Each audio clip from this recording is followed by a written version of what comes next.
So in this video, I want to look at kind of the broad strokes, the kind of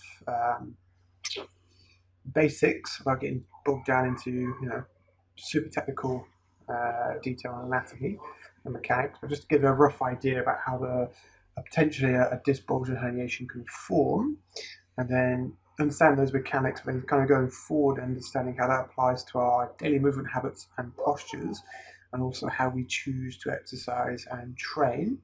And so ultimately, by the end of it, you should really understand, if you understand the mechanics of how a disc bulge can potentially form and how you can be sensitizing the back to pain, we can then have an idea of kind of managing risk versus reward in terms of how we choose to move and exercise. So again, it's just broad strokes, not super crazy detailed, but I just want to get a basic idea, it's a bit of a visualization for the average person, so they start to understand how their movements and postures affect their back and could be sensitizing it to back pain or not.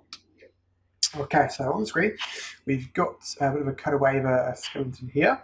Obviously, poor lady is missing her arms, but we just want to zoom in to the lumbar region, which is down here, so your lower back, basically. So in our lower back, or what we call our lumbar region, we've got 5 bones, or 5 vertebrae. So we've got L5 here, L4 just above, L3 if it's legs, L2, and L1. So in between the bones, the vertebrae, we've also got these discs here. So generally speaking, from what I've seen, if someone has the statistics on this, which is the most common disc to injure, I generally would say it's probably a toss-up between sort of L5S1 at the bottom here, or L4, L5 here. So we'll look at L4, L5. So if we zoom in a little bit more detail. So we've got the bony vertebrae above and below. Obviously got the disc here. So obviously the disc, part of its job is to hold the vertebrae together, but also it has to act as a joint. So it has to allow some movement as well as be strong enough to kind of hold you together.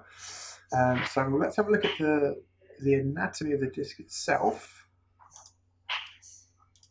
And we'll get a bit more of an understanding as to what's going on. So if we look at the disc itself here, so we look from above, there's kind of 2 main structures, again, broad strokes, that we need to look at and be interested in when we kind of understand the mechanics of a disc injury, a disc bulge or herniation. So on the outside, you see these kind of like concentric rings, a bit like if you cut into an onion, you'd see rings in the onion, a little bit similar to that. This is kind of the tough fibrous collagen substance called the fibrous annulus, and that kind of provides, obviously connects the spine together, but also it's very tough and it allows movement, but it protects against shear forces and keeps things held together against twisting forces and compression and flexion, extension, all that sort of stuff. But it's the most important thing to understand. It's kind of its inherent toughness, I guess, because obviously it has to last, in theory, your entire life. So it has to provide not only movement but also be resilient enough to withstand that kind of wear and tear within reason, and not kind of break down. And then in the middle, you'll see that we've got the nucleus here, which is kind of looks kind of like a gel or fluid-filled sac, I guess, which again helps give the spine its ability to better kind of move into different positions at each of the joints along your spine, and also be able to return back to its original state, which is all well and good in theory, as long as you don't have too many kind of excessive movements that will start to kind of break down and cause problems. So obviously for people with disc bulges or herniations, obviously I'm gonna talk in broad strokes here, but as far as I'm aware, they pretty much, and I'm going to say 90% of the time, they're going to come out towards the back or potentially the side, the rear, or in between the two of the disc, and generally not towards the front. I've potentially seen one before, but that may have been an error on the MRI scan I saw. But anyway, generally when I see them, like 99% of the time, it's out towards the back, generally kind of sort of back towards one side versus the other. So how do we cause that? What's the mechanic behind that disc bulge being formed? So if I get a half decent angle here, we can make some notes. So if we think probably the most common mechanic for a lot of people is basically called excessive flexion. So what's flexion? Flexion is the rounding of your lumbar area, of your lower back. Some people talk about, oh, I bend forward. That's generally what they mean. They're not doing like a hip hinge like an RDL, straight back. They're actually generating movement into and out of flexion in that lumbar spine, which again, within reason, isn't necessarily going to cause a problem unless you already have a pre-existing problem. But generally what happens, poison is in the dose, is that we do too much of it, rather than, whether that's how we actually move day to day, or in particular people obviously these, especially in lockdown, as we are now during the coronavirus outbreak, or just day to day because they work in an office or a car, whatever it may be, they spend too much time sat in poor positions or in kind of flexion for long periods, and that kind of increases that wear and tear on discs. So when we flex, so we're bending forward, what we're actually doing is we're creating a compressive force on the front of the disc, top and bottom like that.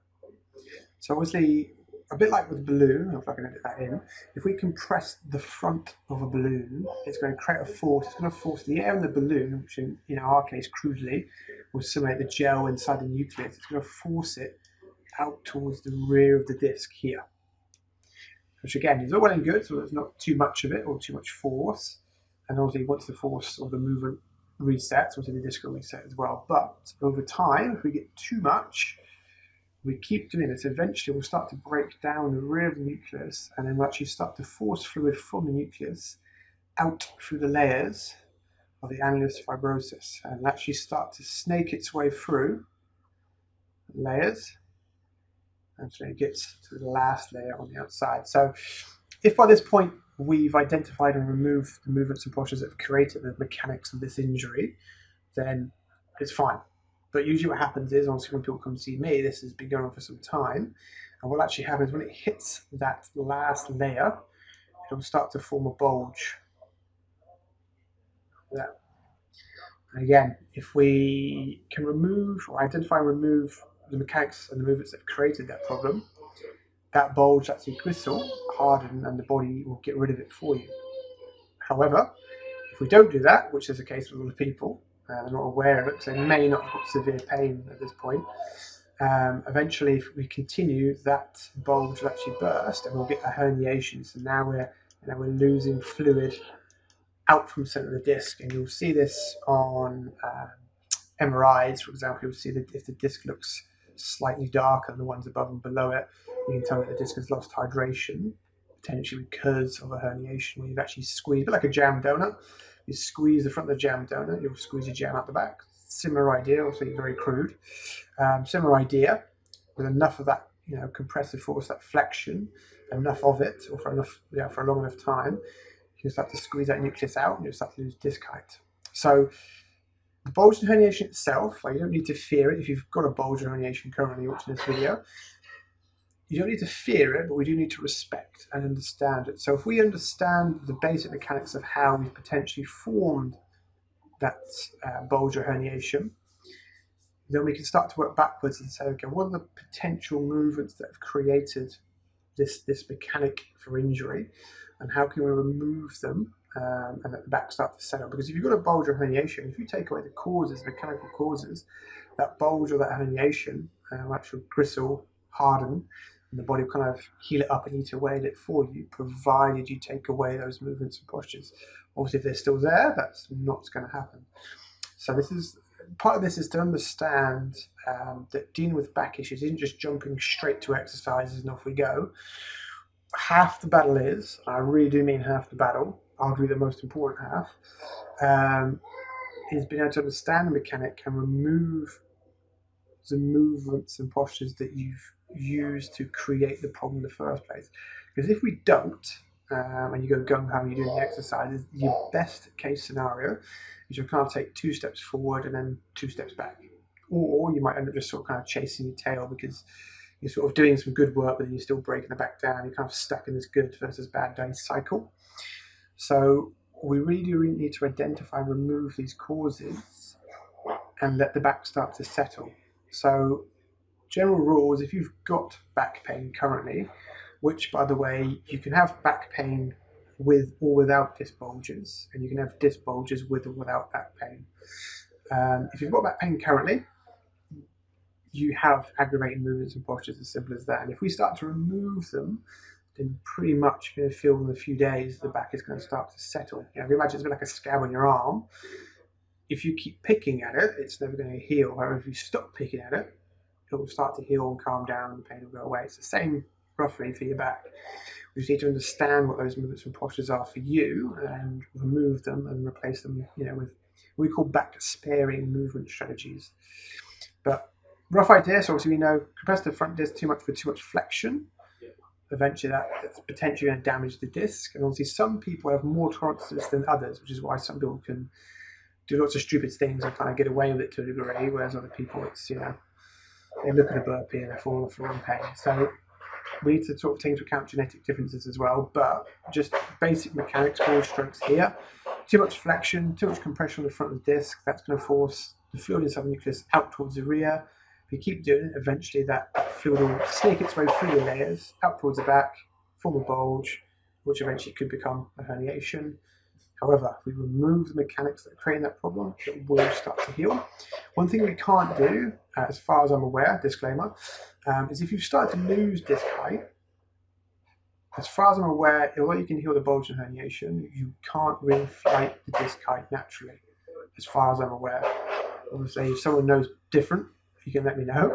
But as far as I'm aware, that doesn't happen. So if you've lost disc height, again, not the end of the world.